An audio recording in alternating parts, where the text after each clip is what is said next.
You are listening to the Leadership Vision podcast, sharing our expertise in the discovery, practice, and implementation of a strengths-based approach to people, teams, and culture. For more resources about developing your strengths, the strengths of your team, or the strengths of your entire organization, click the link in the show notes or visit us on the web at leadershipvisionconsulting.com. Hello, everyone. My name is Nathan Freeberg, and today on the podcast, I am excited to talk to Brian and Linda Schubring about, how do we describe this? Like lost lessons about strengths. To set this up really quickly, Brian Schubring, you may know from listening to our other episodes, has been immersed in the world of strengths since almost day one, like 1999, right around the year 2000.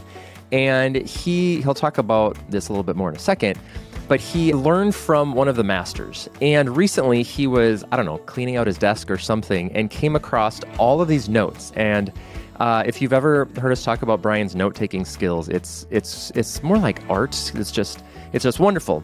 And so Brian was sending me some of this stuff that he wrote about strengths and what he was learning about it back around the year like 2000, 2002, 3, 4, somewhere in there, almost 20 years ago.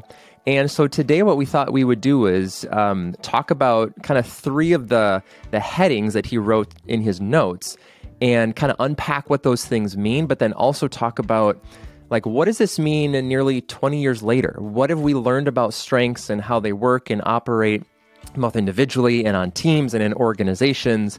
And what can we glean from this information and maybe how has it changed? So Brian and Linda, welcome to the podcast today. Thank you, Nathan. We're so glad to be here. Brian, before we dive into these three lessons, can you set up just a little bit more about Chip Anderson, who he was, and just maybe briefly the context where all of these notes were taken?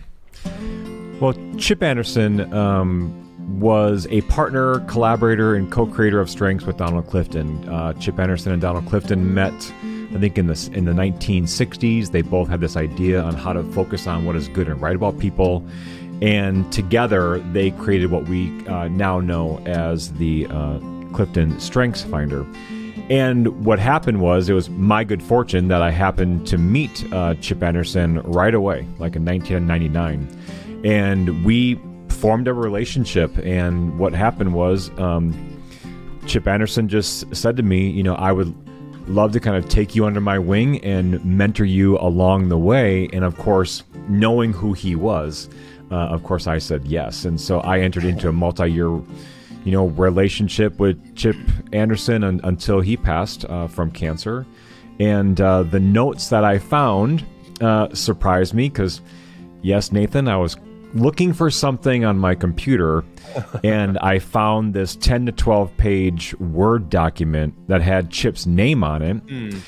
I had no idea I had this. I don't even remember even compiling this, but it was, like I said, 10 to 12 pages of notes that I took while he was mentoring me over a period of many, many years. And I don't know about you, but sometimes when you come across something that you've either written about, that you have kept, that maybe a handout from a special talk or something, it almost brings you back. And so Brian was sending the notes to me as well as to you, Nathan. But what was happening in you, Brian? What was happening in me was I first had this sense of euphoria of like, oh my gosh, I cannot believe that I found this. And then as I started reading, I had a very strong emotional reaction because I could hear Chip's voice. I could hear Chip's voice talking to me as I read some of the things I'd written down, some of the quotes of his. I also could hear the intonation of his voice, the things that he would get passionate about, the things that were concerning him, how he was asking for help from me in certain things that were projects of his. And he just saw something in me that I think I'm now living. And there was like this, like one of the last conversations I ever had with him, he was definitely pushing me in a very specific direction. And I could feel that push just in the reading of the notes and realizing that I had captured the notes of the conversation that released me to really take the current tact that we're taking with Leadership Vision 15 years ago. I actually read that note of him sending me, and that was a very emotional time for me to just feel like, the last 20 years have been something of like living out a legacy, living out a dream that he had of what could be done with strengths and what I could do with strengths. And so it was a wonderful, wonderful little moment. So as Brian was unpacking some of the thoughts and ideas and memories that he had, it was unlocking other memories. I know that happens to all of us. Like once you start remembering something, more things come. But what moved me about what was happening with Brian is he's like, we're doing it. We're doing it. We're doing it. And to feel that satisfaction and to know, as most leaders, we're always standing on the shoulders of someone else, of people that have gone before us, and hopefully that there are people standing on our shoulders as well. And so we want to share with you a little bit about some of the lessons. So let's do this, Nathan. Yeah, let's do this. When Brian sent me what he found, for some reason it was in the form of a text message, and it's the longest text I've ever gotten in my life. Oh, dear. It was longer than family group text. Oh, yeah, because it was one text that was just scrolling and scrolling and scrolling and scrolling. But I read it. I was like, oh, this is interesting. This is interesting. And there's kind of there's so much that we could talk about. This could be, several episodes, but there's three things that stood out to me. And so I think what I'd like to do is I'd like to read each three of these, and then we'll go back and do two things with each one of them. One, what does this mean? Like, what was kind of the original intent behind it? How do you understand it? And then, so kind of like, what did it mean then, and what does it mean now? And is it still relevant and still, as eye-opening as it was? So the first one is strengths are not silos, they are mixtures. Number two, some people are at their best when no one else is around. And number three, all strengths are transportable to different areas of life. Some good stuff there in all of that. So number one, strengths are not silos, they're mixtures. Does this, Brian, have to do with, what we know about no strength works alone, the combining of strengths, all of that? I assume that's kind of what this one is talking about. Yes. And if we think of this in context, this quote came from a conversation like 22 years ago. Yeah. So 22 years ago, a lot of our work at that time was in understanding the depth of each strength, and there wasn't much overlap. There were fractions of the population that were studying strengths in the early 2000s that were talking about how strengths always work together. Like there was an intermingling, a commingling, a communication between strengths, if you will. And this quote from Chip, strengths are not silos, they are mixtures. This quote of his was a theme that he consistently played over and over again, is that they're a mixture, they're a combination of, and he often talked about, erase the boundaries around the strengths and let the talents interplay with each other. I know at Leadership Vision, part of our vocabulary is no strengths work alone, all strengths work in pairs. And it comes from the mentorship of Chip. Over the last 22 years, we have seen over and over again how this quote is true. Strengths mix, strengths blend, strengths work in close synchronicity with each other. Oftentimes you lose track of what strength you're listening or observing because there's more than one thing happening. And that's where, my encouragement to strengths practitioners is, gain some way such a dexterity of what each strength means so that you can observe the beauty of the mixture actually happening when someone's talking about their strengths and when you're just sitting there and listening. Now, when I think of mixtures, I think of like mixing paint or cocktails or like mixing different fashion trends. But in this case, it's giving us the freedom to really let strengths intermingle, let strengths mix together in ways that can surprise us. And I just think this is one of the most beautiful parts of strengths. I'm just super grateful that this was one of the main themes that Chip reiterated to me. So can I ask a question around that analogy then? So I've done a lot of paint mixing, or Sherwin-Williams has. When you take different colors and mix them together, it creates something totally different. Maybe not totally different, but you see like, oh yeah, there's a shade of this and that in there. When you do that with a cocktail, it's kind of the same way. So is this strengths are not silos, they're mixtures? Is this the same idea that when you take combination of your 5 strengths, you mix them all up, you can still see, you can still see some of the ideation and communication and adaptability, but really it creates this new adaptimizer word, is sometimes we've joked about mashing adaptability and maximizer. Does that make sense? Oh, absolutely.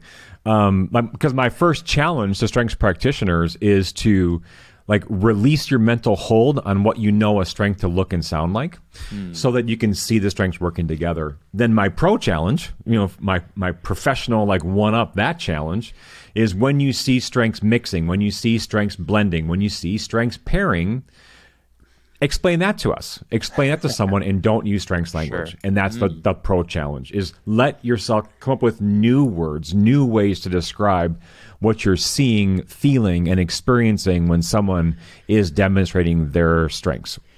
Because if you have a mixing, and say you put red and blue together and you have purple, I think you can look at a purple and say there's a lot of red in that. Or you can look at a blue and say there's a lot of blue in that. So you get some indicators. But I think the practical application, how do we actually do this, is what Brian said in kind of a throwaway comment, and that is when Chip said, erase the boundary of what you know of a strength. So you erase the boundary. Strength is still there. It's alive. There are certain talents that make up that theme of strength that really resonate with you, that are expressed in the world, that people come to see and come to rely on. When you erase the boundaries and let some of the talents from, like you said, adaptability and maximizer, when you start to see them playing together, are we seeing more of the blue of maximizer, or more of the red of adaptability? And so when we're playing with it, it's not like, oh, this is addition, so the mixture means this plus this equals that. Instead, it's, and I've joked, it's sometimes the Bob Ross of strengths understanding. You're mixing some colors, you're playing with a little bit, and to hear that and read that, then it isn't, I see you have this strength, talk about it. I see you have this strength. Instead, it's, what's the story that's coming together, so we can understand the expression in some different ways. And I don't want to beat this metaphor to death, but when you think about mixing music, there's this great YouTube video where Rick Rubin, the famous producer, is playing some super heavy metal song for Paul McCartney. And they've got this giant mixing board, and he's like, listen to this. And he'll do different faders, and it's just the drums. Or he's like, listen to how the song changes if I take out some of the bass, if I add way more guitar.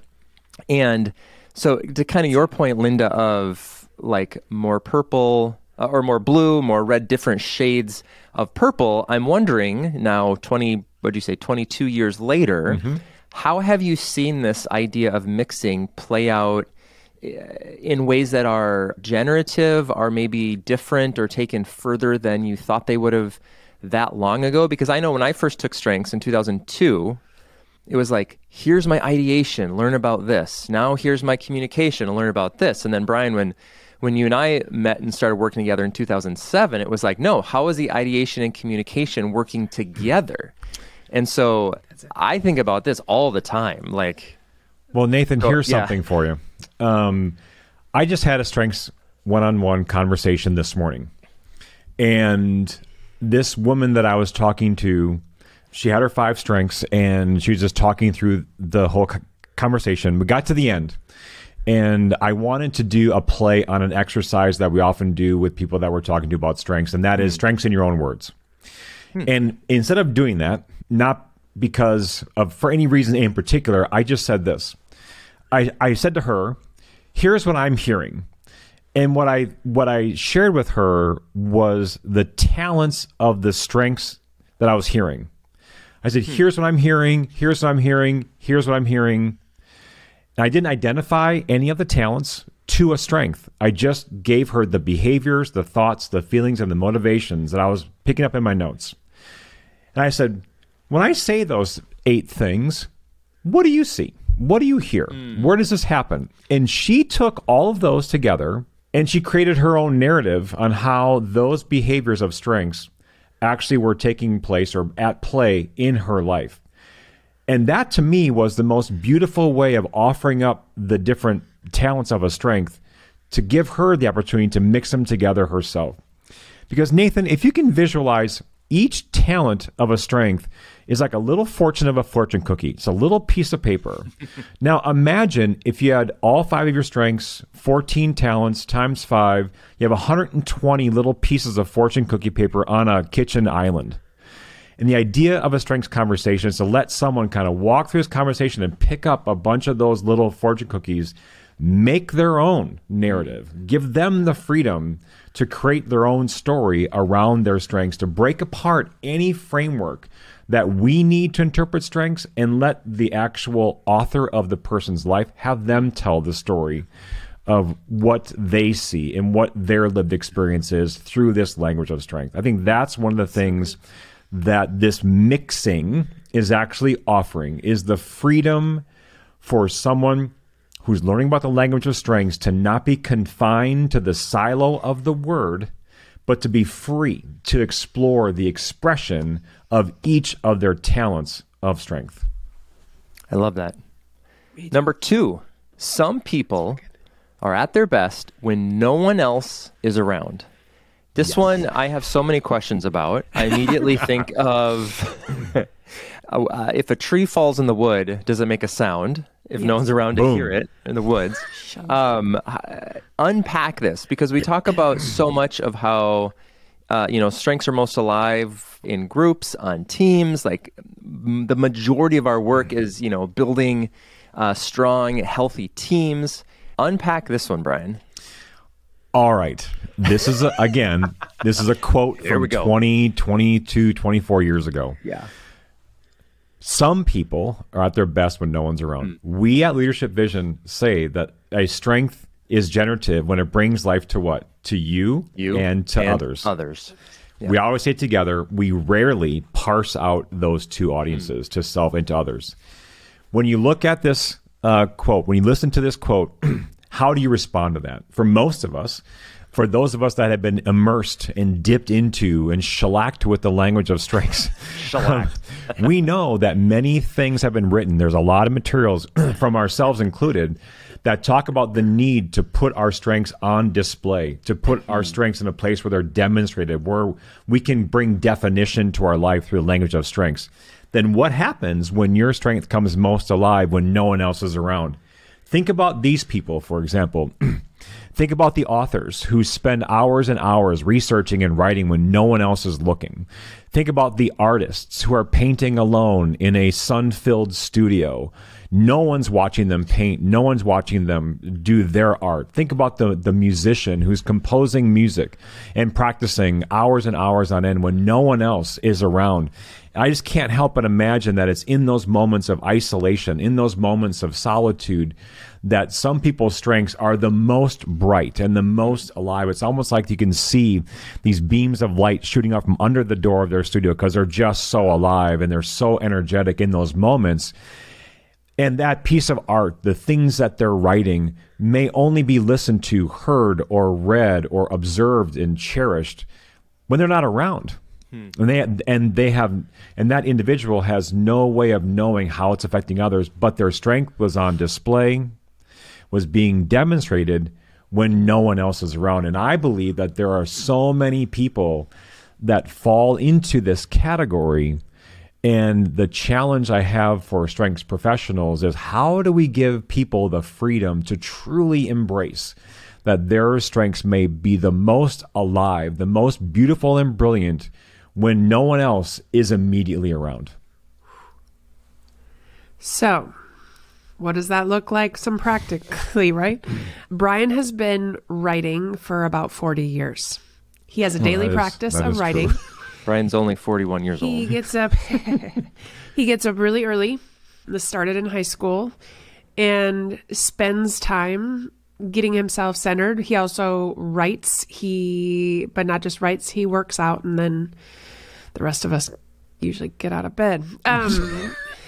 Then he wonders why we're wasting the day. But and I'm like, it's 6:30, so I feel like that's early. But I say that to say it's easy for me to look on the outside, or it's easy for some people to look on the outside and help change behavior and say, well, Brian, if you're tired and you feel like you can't stay awake really late at night, why don't you sleep in? Why don't you do like, and we push people to move to a norm that is comfortable for us.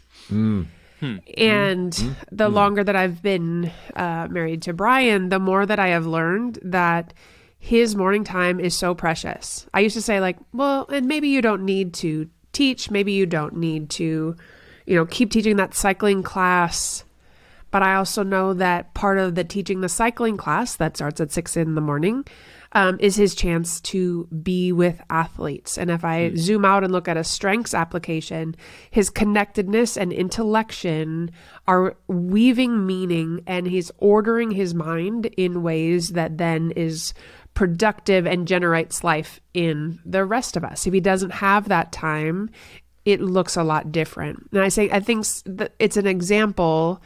Brian's a very extraordinary individual, so it is applicable to many people. But I would say don't take that approach of, I need to fix you in your space. Instead, get curious about the things that make someone come to life that prepare them for their day. Some people get most prepared at night, and they're the night owls that are awake until 2 a.m. working on new things and cataloging new ideas, or, working on the next best thing, or how they're going to get their team to work better together.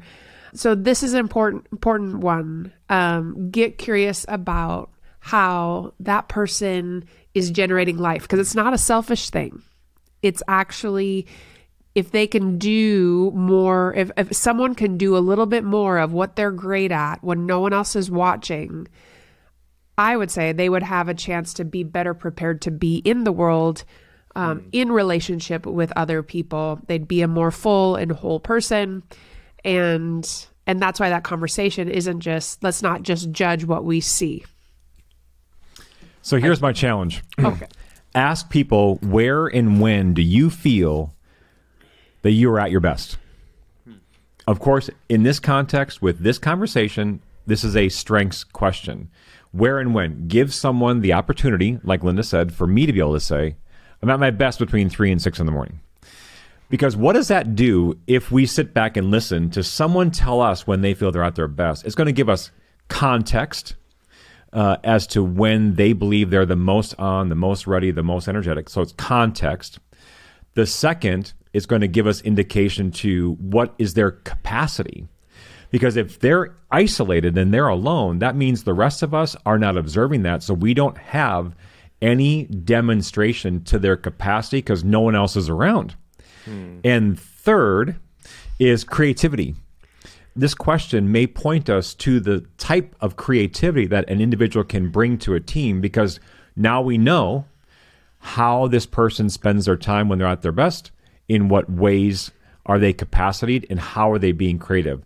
Because even though someone may not be at their best around other people or in the middle of the day, this question will lead us to better understand who this person is and what they can contribute.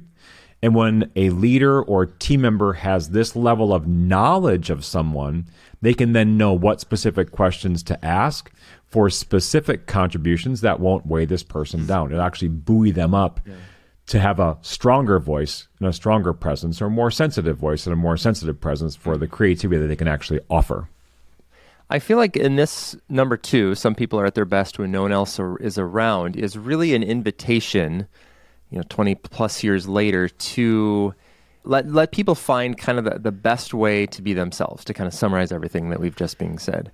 And it seems like in the last 10 or 15 years, with authors like Susan Cain and others doing some research around introversion, I was just looking at an article about, don't make introverts be extroverts, and the world is so geared towards like the typical extroverted, gregarious leader. Maybe what strengths, trying to connect 2023 with 2002 or whatever when you took these notes, really giving people permission to kind of lean into that and to not say there's no one size fits all, similar to what we were saying in the first one.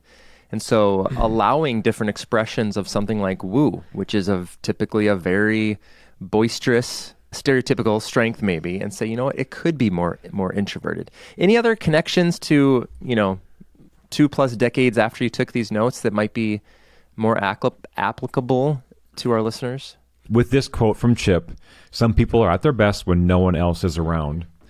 It's interesting for me to ruminate on that 22 years later, because oftentimes when the right intentioned leader or individual asks for someone to, act out of their strengths or to contribute through their strengths, which is, there's nothing wrong with the question. It's that question is oftentimes perceived as asking for someone to be in control of the team or in control of the conversation, when it could just be a contribution. And I just believe that an understanding of when, where, and with whom a strength comes most alive. Those three prompts, when, where, and with whom, every answer is okay, including by myself, early in the morning, when no one can see me. That could be the right answer for that person. And then I would say, to your point with Susan Cain, so my closing thought on this number 2 would be, when I think about Susan Cain and her important work around introversion, extroverts give us more data points. Introverts, we don't quite know. And so sometimes they're misunderstood on teams. And so I think it's, instead of forcing an introvert to be an extrovert, or like, what does this strength look like alive and, present in you? I need to see a little bit more.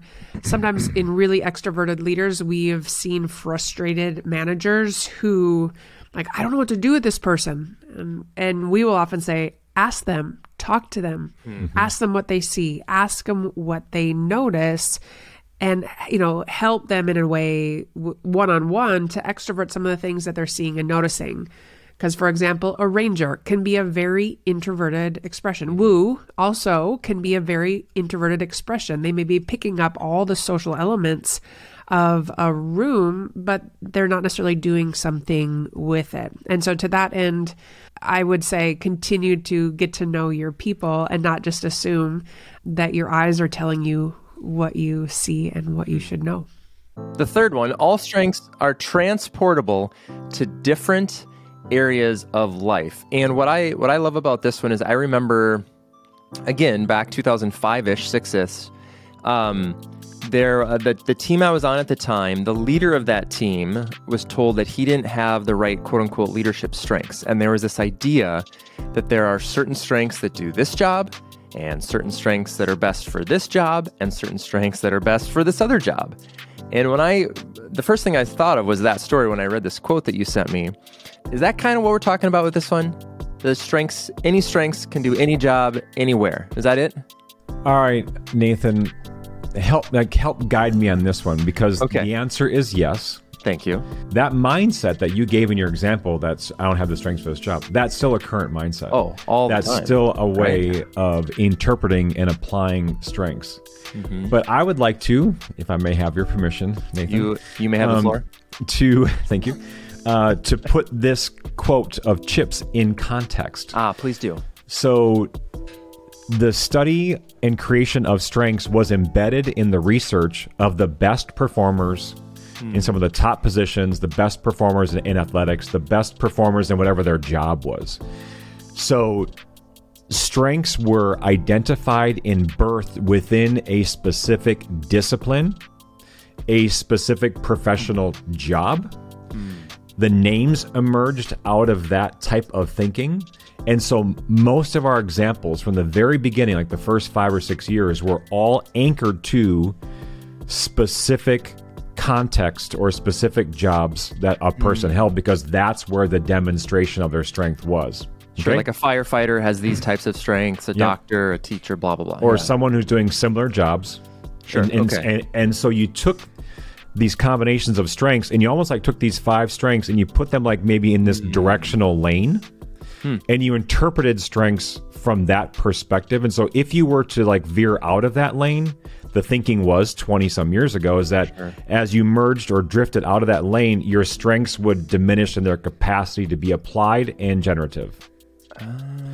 Chip, on the other hand, said, nope, that's not really what my observation, and as a behavioral psychologist, he said, this is not really what was really going on. What's really going on is strengths are like in a container. And his idea was that this container you took with you, and he would often say, like, you have your strengths in your backpack. Wherever you go, whatever audience, your strengths are in your backpack for you to resource and for you to take out whenever needed, wherever you are, among whomever you were. That was the genesis of this quote, is this illustration Chip would use about strengths in your backpack. That they were always with you and they weren't isolated to a specific context or a specific audience or a specific time. Strengths are transportable to different areas of life. And I would add different areas, different relationships, different social contexts, different emotional expressions. That strengths have this ability to be pliable in their demonstration, to shape shift or bend themselves into a situation that you're facing. Again, back to the first quote, strengths are not silos, they are mixtures. That also lends itself to this third quote, that strengths are transportable to different areas of life.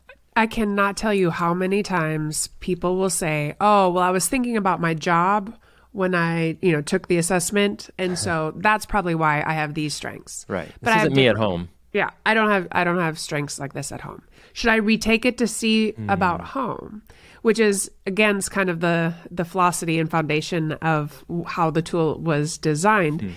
And so I do like the backpack. I do like the transportable nature of strengths, because there are times where certain strengths are kicked into gear at work. Sometimes it's because of survival. Sometimes it's because you receive accolades because of it. People rely on you to act and interact a certain way. And then at home, maybe it has to be softer. Maybe there's some strengths that you put away. And the other thing that we'll hear from people is then I'm two different people. Well, it goes back to what we say, and that is context shapes everything. So context has a shaping nature of how people show up, how they grow, and in what kind of context your strengths will be on display. So it's not like you lost it at home and you don't have a place to express it, but maybe it's needed in some other areas. So much of the general interpretation of strengths, and this statement is not a faulting statement, it's not a blaming statement, it's not a framing statement, it's just an informational statement. Most of our interpretation and translation of strengths is done within specific contexts with specific examples. Right. And one of the reasons for that is because that's an easy way to understand. When you're taking the familiarity of strengths with the familiarity of context, you put those two together, it deepens your ability to retain the knowledge. My challenge for people is to ask ourselves, how does this strength demonstrate itself and fill in the blank, in this context, in this relationship, while listening to this song, while watching this movie? It's that level of transportability. And I just think that there's so much beneficial practice that can be done on teams when you give people the ability to speak to how their strengths come alive and how their strengths are demonstrated within specific contexts, and let them choose the context. Because again, all you're doing is deepening your knowledge of who that person is. Yeah. So one of the things that we will ask in teams, or maybe even a big group, is which one of your strengths or pairing of strengths do you use to build relationships? And guess what? The answers are all over the board. Yeah. Some people have spouses where they connect about things that they're learning, or ways that they're going on adventures, or it's not just like, these are my emotional ways that I connect and build relationship. Because what we're trying to unearth is how people connect and how humans can connect better. And usually if someone's dissatisfied, or they're saying like, I can't even use my strengths at work, maybe it means they haven't figured out the mix or pulled out the right strengths from their backpack, and maybe there's just not the human connection or satisfaction or productivity that's happening in that environment. Yeah.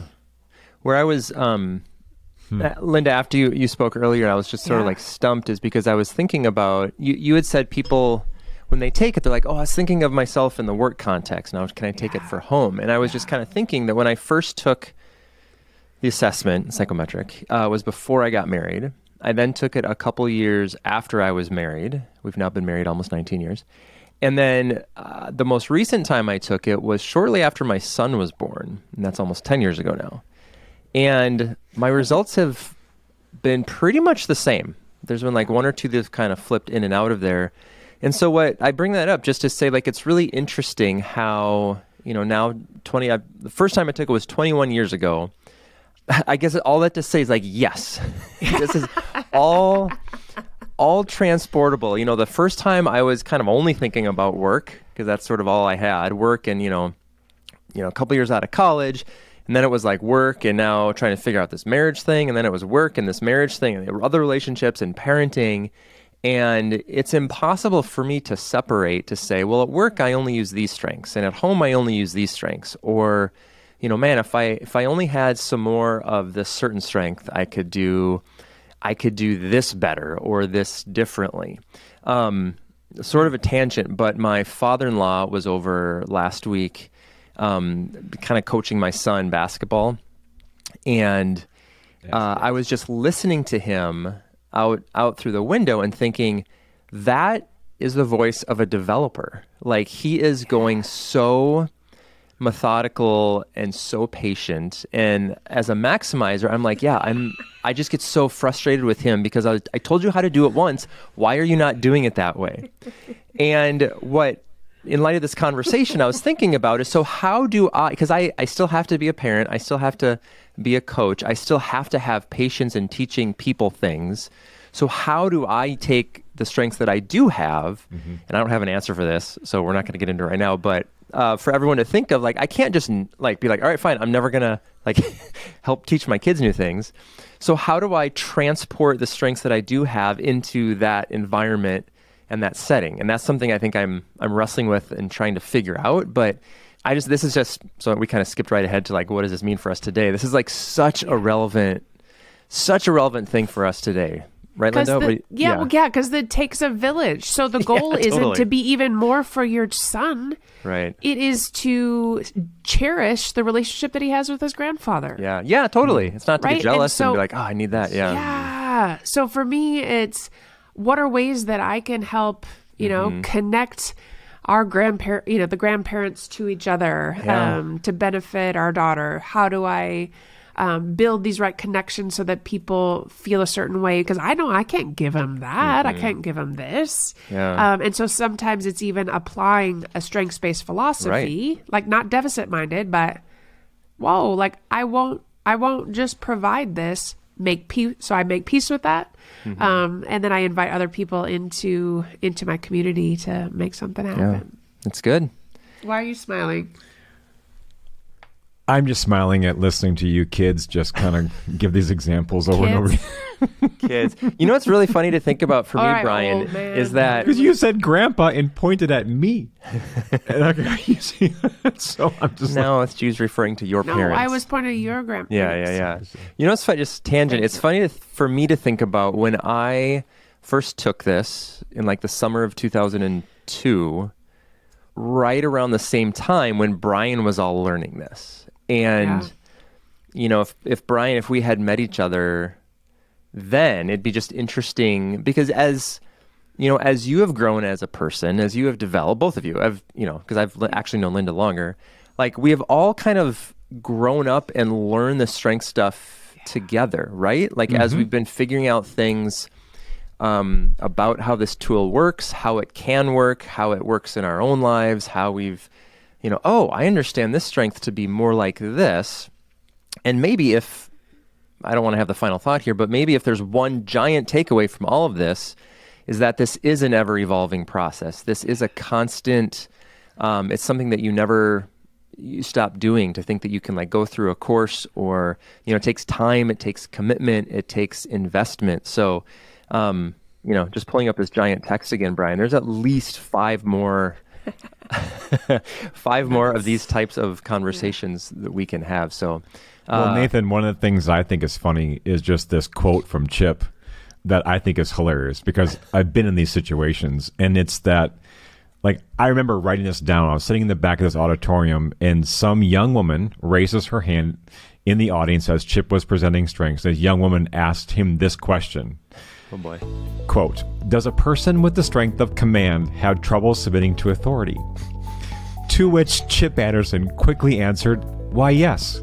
Everyone has trouble submitting to authority.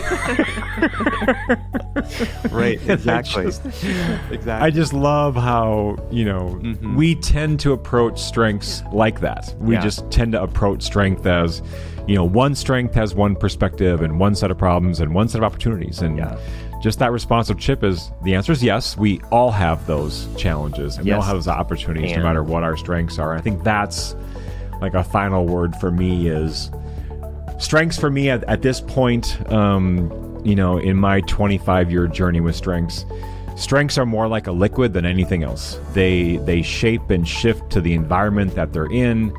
You can add different tastes to liquid. Liquid can change its form. You can mix liquid with different things to create different outcomes. And if we think of strengths that way, it kind of fits each one of these quotes. You can mix things with strengths. Sometimes liquids are in forms that we may or may not recognize, and liquid is transportable no matter how you want to get from one place to another. And for me, there's just something about this openness, this curiosity, and this freedom to interpreting and understanding strengths that is one of my great takeaways from some of the early lessons that Chip Anderson was teaching me. And it's an honor to share it with the listeners because we want to share the lessons that we've learned. We don't want to hold them for ourselves. Thank you for listening to the Leadership Vision podcast, sharing our expertise in the discovery, practice, and implementation of a strengths-based approach to people, teams, and culture. For more resources about developing your strengths of your team, or the strengths of your entire organization, click the link in the show notes or visit us on the web at leadershipvisionconsulting.com. And if you found value from this episode or any of our other resources, we would really appreciate it if you would leave us a review in iTunes. It really helps. But more importantly, share this with someone that you think would benefit in going deeper in their strengths, the strengths of their team, or their strengths of their entire organization. I'm Nathan Freeberg. I'm Linda Schubring. And I am Brian Schubring. And on behalf of our entire team, thanks for listening. Nathan, you were talking about the first time that you were taking it, the strengths. I remember the first time that I took strengths, there weren't even 34. Like there was just and the words were all different. Were you doing it on like tablet? Like I don't know. Like a stone tablet? It was on computer, but the results were one page. It was black and white. It was just really, really funny. When I first took it, I had to. It was like a really involved thing. It was really expensive, and you had to have like a one-to-one. Mm-hmm. Oh yeah. I don't know. An interpreter had to go through it. Yeah. Like some strength shaman. Yeah, exactly. And it was funny. And I showed up in your office. Yeah. Later on. This guy. If someone else. But yeah. Anyway, it's fun. So, all right. I'm gonna stop recording now. Don't say anything else wise.